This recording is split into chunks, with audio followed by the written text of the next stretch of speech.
Hi అండి, నమస్తే. ఈరోజు ఈ వీడియోలో నేను మీకు చాట్లకి చాలా పర్ఫెక్ట్గా ఉండే కట్టమిట్ట చట్నీ చూపిస్తాను. దానికోసం చింతపండుని నానబెట్టుకోవాలి. కొంతసేపు నానిన తర్వాత ఆ వాటర్తో సహా బాయిల్ చేసుకోవాలి. బాయిల్ చేసుకుని దాన్ని చల్లార్చుకుని మిక్సీ వేసుకోవాలి. కొంచెం ఒకసారి ఆ చింతపండు మిక్స్ అయిన తర్వాత వాటర్ కూడా వేసుకుని ఫైన్గా మిక్స్ చేసుకుని దాన్ని స్టెయిన్ చేసుకోవాలి. తర్వాత ఒక స్టవ్ మీద ఒక గిన్నె పెట్టుకుని అందులో ఆయిల్ వేసి కొంచెం ఇంగువ యాడ్ చేసుకోవాలి. యాడ్ చేసుకున్న తర్వాత ముందుగా స్టెయిన్ చేసి పెట్టిన చింతపండు జ్యూస్ కూడా వేసుకోవాలి. ఈ తర్వాత తగినంత బెల్లం కూడా యాడ్ చేసుకోవాలి.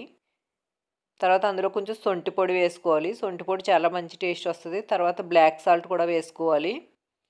కొంచెం కారం, కొంచెం జీలకర్ర పొడి, తగినంత ఉప్పు కూడా వేసుకుని ఒక 2-3 మినిట్స్ ఉడికించుకుంటే మనకి చాట్లోకి అది చాలా టేస్టీగా ఉండే కట్టామిట్టా చట్నీ రెడీ అయిపోయినట్లే. ఇది మనం ఫ్రిడ్జ్లో పెట్టుకుంటే 15 డేస్ వరకు ఫ్రెష్గా ఉంటుంది.